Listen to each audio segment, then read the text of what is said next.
So ইয়াত কি কৈছে আমাৰ question 4ত, if the cost of 5.5 meter cloth is rupees 547.25, what is the cost of 1 meter cloth? কৈছে যে যদি 5.5 মিটাৰ কাপোৰৰ দাম 547.25 টকা হয়, তেন্তে 1 মিটাৰৰ দাম কিমান হ'ব? আমি কি কৰিম, এই 5.5 এৰে আমি হৰণ কৰি দিম, তেতিয়াই হৈ যাব নে নাই? হৈ যাব। চোৱা আমি কেনেকৈ কৰিম চোৱা। So students, মই কি লিখিলোঁ, cost of 5.5 meter cloth equal 547.25, তেন্তে 1 মিটাৰৰ কি হ'ব? আমি কি কৰিম, 5.5 এৰে আমি কি কৰি দিম, হৰণ কৰি দিম, মানে কি 547.25, তেন্তে এইটো কি হৈ যাব, ডিভাইডেড বাই 5.5, তেন্তে এইটো কেনেকৈ কৰিবা, 3 নম্বৰত আমি পাই আহিছোঁ হয় নে নহয়? তেন্তে 54725, ইয়াক তুমি দশমিক 2 ঘৰ আগত তেন্তে ইয়াত দিয়া, আৰু ইয়াত কেইঘৰ আগত, 1 ঘৰ, তেন্তে চোৱা 10। আকৌ এতিয়া কি কৰিম, আমি ওলোটাই দিম। চোৱা ষ্টুডেণ্টছ, চোৱা এতিয়া ইয়াত কি হ'ব, মোৰ এইটো পাৰ্টটো শেষ হৈ গ'ল, কিন্তু তুমি চোৱা কি হ'ব, এইটো আমি ওলোটাই দিম। এতিয়া উল্টাই দিলে কি হৈ যাব, 54725, তো এইটো সেমেই থাকিব, বাই 100 ইনটু কি হৈ যাব, চোৱা 10/55, so 10ত এবাৰ ইয়াত যাব 10 বাৰ, 5 ইয়াত যাব 11 বাৰ, ইয়াত কেইবাৰ যাব, চোৱা ইয়াত যাব তোমাৰ 5, ইয়াত যাব এবাৰ, আৰু 4ত নাযায়, চ' 0, 4ত নাযায়, চ' কি হৈ যাব আমাৰ 0,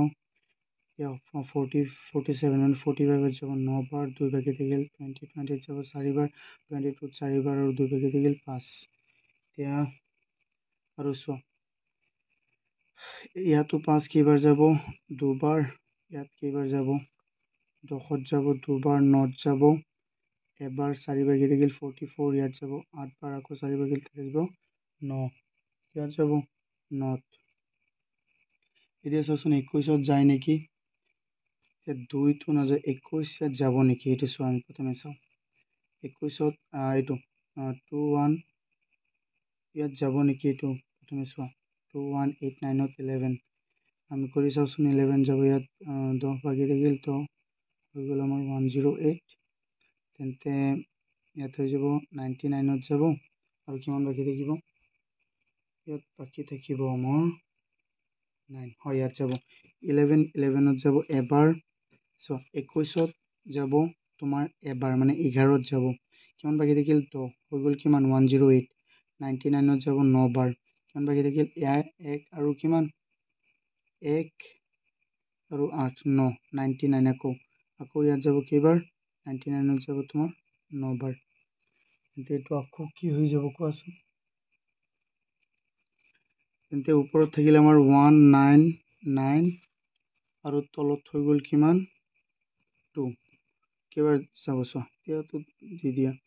19ত 18ত যাব 9 বাৰ, 1 বাকি থাকিল, আকৌ 19 আকৌ যাব 9 বাৰ, 1 বাকি থাকিল, দশমিক দিলোঁ 10 হৈ গ'ল, কেইবাৰ যাব 5 বাৰ, এইটো হ'ব আমাৰ টকাটো। এতিয়া চোৱা এইটো হ'ল আমাৰ এনচাৰ, মূল এনচাৰটো এনেকৈ। আকৌ আছে অকণমান তলত। এতিয়া চাওঁ আমি নেক্সট কুৱেশ্যন কোনটো, কুৱেশ্যন 5। চোৱাচোন কুৱেশ্যন 5ত আমাক কি দিছে, a vehicle cover a distance of 150.5 kilometre in 3.5 hour, how far vehicle will cover in 1 hour. চোৱা 3.5 ঘণ্টাত এটা গাড়ী 150.5 কিলোমিটাৰ যায়, তেন্তে 1 ঘণ্টাত কিমান যাব, আমি 3.5 ঘণ্টাৰে আমি কি কৰিব লাগিব, ইয়াক হৰণ কৰিব লাগিব, একেই বস্তু চোৱা। তোমালোকে অসমীয়াটো চাব পাৰিবা, মই কিন্তু ইংৰাজীতেই কৰাই দিম। চোৱা এতিয়া আমি 5 নম্বৰটোত গিভেনটো প্ৰথমে লিখিলোঁ, তাৰপিছত মই এনচাৰটো কৰাই দি আছোঁ। চোৱা মই ইয়াত লিখিছোঁ, a vehicle cover 150.5 kilometre in 3.5 hour, so it will cover in 1 hour. So তেন্তে 1 ঘণ্টাত কিমান যাব 150.5 ডিভাইডেড বাই কি হৈ যাব আমাৰ 3.5 তেন্তে চোৱাচোন এইটো কি হ'ব আমাৰ জলদি কোৱা ইয়াত দশমিক উঠাই দিয়া দশমিক উঠাই দিলে ইয়াত 1 ঘৰ দশমিক উঠিল তেন্তে ইয়াত কি হৈ যাব আমাৰ তলত 10 আৰু ইয়াত 1 ঘৰ উঠিব ইয়াতো তলত কি থাকিব 10 35 ইয়াতো থাকিব 10 সো আমি এইটো 10 এইটো ডাইৰেক্ট কাটি দিব পাৰিম সো কাটি দিলো কি থাকিলে আমাৰ 105 আৰু কি থাকিল ডিভাইডেড বাই 35 তেন্তে 35 এৰে হৰণ কৰি দিয়া 105 35 সো যাব না নাই কেনেকৈ যাব সো 5 ইয়াত যাব 7 বাৰ 5 ইয়াত যাব 3 বাৰ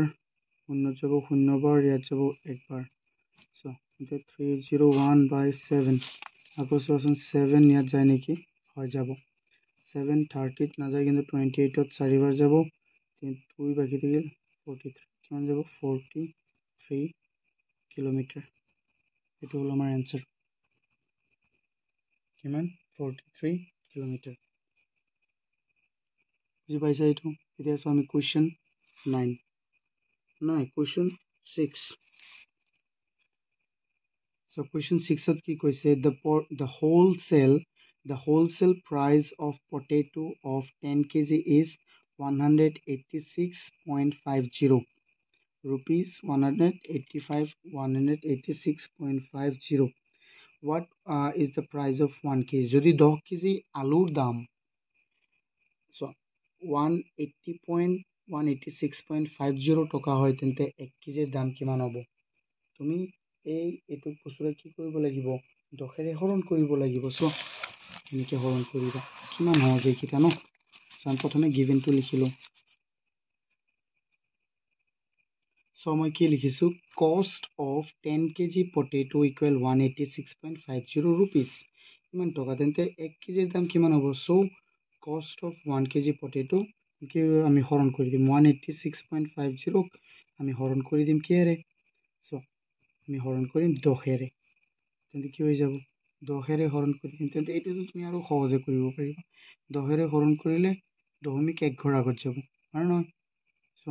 তুমি উলটাই কৰিব পাৰিবা দশমিক উঠাই কৰিব পাৰিবা এইটোতো একেবাৰে সহজ হৈ যায় ন মই 2 নম্বৰত যে কৰাই দিছিলোঁ মন পেলোৱা 2.5 ৰ তেন্তে ইয়াত হৈ যাব 18.650 জিৰোটো আমি নিলিখিলেও হয় 650 rupees এইটো লিখি দিলেও হ'ব তুমি অকল যদি লিখা 186.650 নিলিখিলেও হ'ব তুমি এইটো লিখি দিয়া বা লিখা এইটো তোমাৰ কথা হ্যাঁ লিখিবা দুটা এটা লিখিলেই হ'ল একো অসুবিধা নাই এতিয়া চাওঁ আমি কুৱেশ্যন 7 এইকেইটাতকৈ একে ধৰণৰ কুৱেশ্যন ওলাই আছে সব হ্যাঁ সো ইয়াত কি কৈছে question 7ত perimeter of a square shaped vegetable garden is 76.8 meter what is the length of a side of the vegetable garden ইয়াত কি কৈছে perimeter of a square shaped vegetable garden perimeter মানে পৰিসীমা square shaped মানে বৰ্গাকৃতিৰ এখন পাচলিৰ বাগিচাৰ তোমাৰ পৰিসীমা কিমান কৈছে 76.8 তেন্তে তাৰ এটা বাহুৰ দৈৰ্ঘ্য কি হ'ব length of a side so আমি জানো যে বৰ্গৰ পৰিসীমাৰ সূত্ৰ কি আছিলে মই দেখুৱাই দিছিলোঁ 2.4ত বৰ্গৰ কালি আছিলে বাহু পূৰণ বাহু বা a স্কোয়াৰ বাহু স্কোয়াৰ সাইড স্কোয়াৰ তেন্তে ইয়াৰ পৰিসীমা কি আছিলে 4 * a সো মই বুজাই দি আছো question 7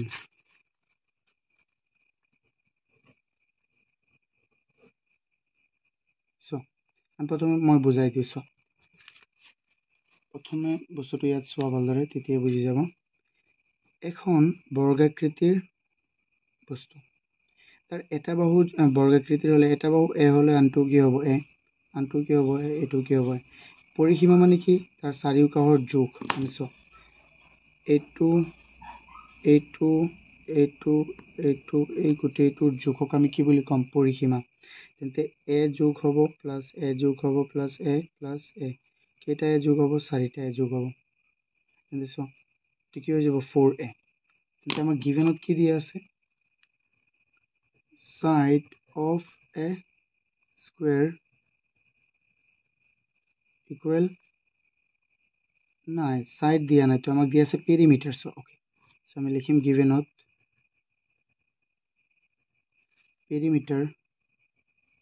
perimeter of a square equal 76.8 metre এটা হল পেরিমিটার দিয়া আছে আৰু আমি জানো যে পেৰিমিটাৰৰ সূত্ৰটো কি পেৰিমিটাৰৰ সূত্ৰটো হল আমাৰ 4a সো কি হৈ যাব 4a ইকুৱেল কিমান হ'ব 76.8 তেন্তে এৰ মানটো কিমান হৈ যাব সো 4 ক আমি ইয়াত ৰাখি এক ৰাখিলে 4 ইয়াত পূৰণ ইফালে গলে কি হ'ব হৰণ অৰ্থাৎ কি হৈ যাব 76.8 হৰণ হলে তুমি তলতো বহাব পাৰিবা বা কেনেকৈ বহালো হলেহেঁতেন মই ডাইৰেক্ট বহাই দিছো সো তুমি এতিয়া কৰাচোন হৰণটো 768 দহমিক উঠাই দিয়া এতিয়া হৰণ কৰা 4 এৰে কেইবাৰ যাব 4 ইয়াত যাব তোমাৰ ইয়াত যাব কেইবাৰ 7ত যাব এবাৰ বা তুমি এনেকেও কৰিব পাৰিবা তোমালোকৰ বেছি এনেকে সহজ হ'ব সো 768 এটোতো আৰু বেছি সহজ কিন্তু মই এটোতে কৰাই দিও দিয়া ইয়াত যাব এবাৰ 4 3 বাকি থাকিল ইয়াত 36 নামি আহিল কেইবাৰ যাব 9 বাৰ আকৌ ইয়াত আৰু কি থাকিল 36 কি থাকিল 8 এটোত যাব দুবাৰ কিন্তু কিমান 192 কিমান হৈ গ'ল আমাৰ 192 কিন্তু ডেসিমেল কেইঘৰ আগত আছিল এঘৰ কিন্তু হৈ গ'ল so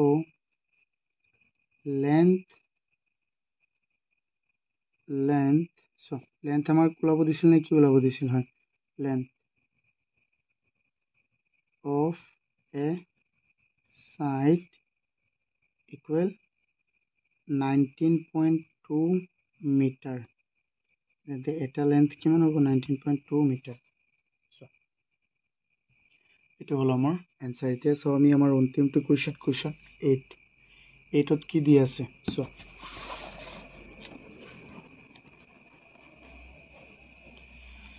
breadth of a conference hall is 5.5 meter and its area 74.25 square meter. What is the length of a square hall? So, এখন square hall অকমান মই বুজাই দিও ইয়াত থাকো এটো হল এটা আয়তৰ নিচিনা হ'ব কাৰণ তাৰ breadth আছে lengthও আছে কিন্তু এটো আয়তই হ'ব এখন square hallৰ আমাৰ কি দিয়া আছে breadth মানে প্ৰস্থ দিয়া আছে 5.5 আৰু তাৰ এইটো আমি নাজানো তো মই ধৰিছো x আৰু আমাক এৰিয়াটো দিয়া আছে আমি জানো যে এইটো হল এটা ৰেক্টেংগুলাৰ এৰিয়া আমি জানো কি l * b বা দিক পূৰণ প্ৰস্থ এইটো এটা আয়ত সো তেন্তে এই বস্তুটো আমি কেনেকৈ ওলাম সো প্ৰথমে লিখিলো given 8 solution given দিয়া আছে আমাক কি breadth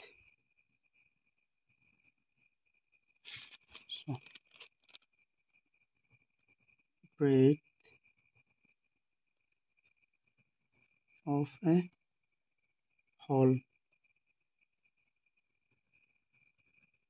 আমাক কিমান দিয়া আছে 5.5 মিটাৰ আমি ধৰো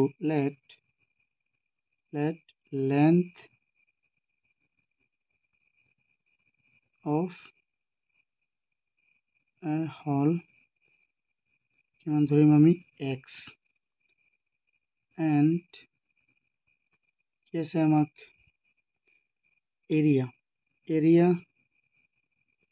of hall আমাক কি দিয়া আছে আমাক সো 74.25 স্কয়ার মিটার স্কয়ার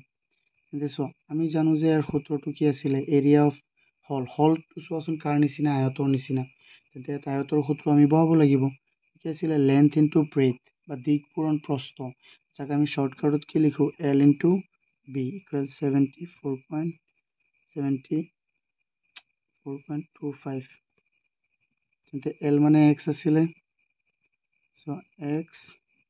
আৰু b মানে হ'ল আমাৰ 5.5 ইকুৱেল 74.25 মই ইয়াতে কৰি আছোঁ তোমালোকে তলত কৰিবা মোৰ জেগা নাই তেন্তে এক্সৰ মানটো ৰাখিলে 5.5 ইফালে পূৰণ ইফালে কৈ কি হ'ব হৰণ কাৰ লগত ইয়াৰ লগত 74.25 5.5 কি হ'ব দশমিক দশমিক উঠাই দিয়া বা তুমি কি কৰিবা ইয়াতো এক ঘৰ দশমিক ইয়াতো এক ঘৰ দশমিক নিদিলেও হয় 74 to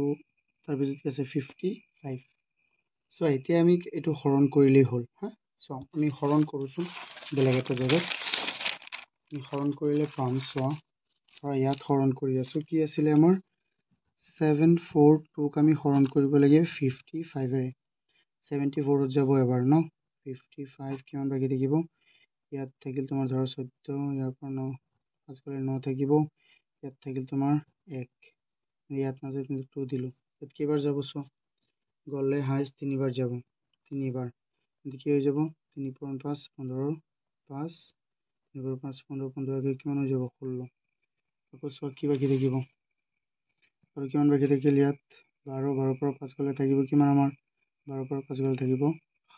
7 7 আৰু ইয়াত থাকিল তোমাৰ 8 2 27 যাবনে নাই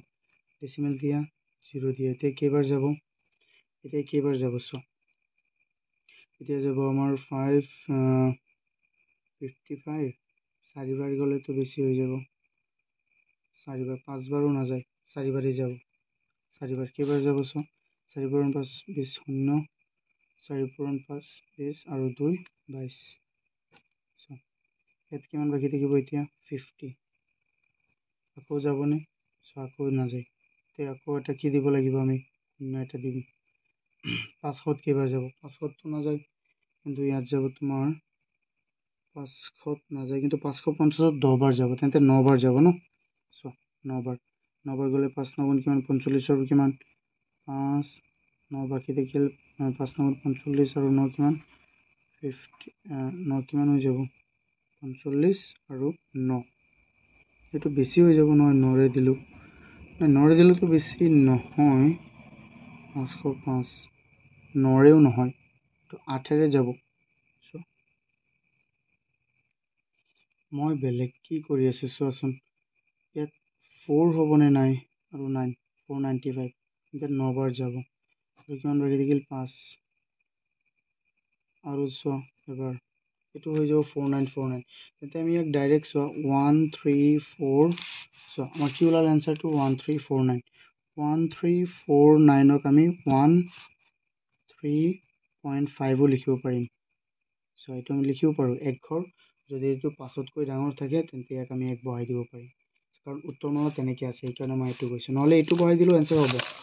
তো আমাৰ এনচাৰটো হৈ গ'ল কি 13.5 মিটাৰ এইটো আমি কি ধৰিছিলোঁ এক্স মানে আমাৰ লেন্থ তুমি লিখি দিবা দ্য লেন্থ তুমি লিখিবা the length of the hall equal 13.5 metre এইটো আমাৰ অন্তিমটো কুৱেশ্যন 2.5ৰ যদি তোমালোকে এইকেইটা বুজি পাইছা তেন্তে ভিডিঅ'টো লাইক কৰি দিয়া আৰু চেনেলটো ছাবস্ক্ৰাইব কৰিবা থেংক ইউ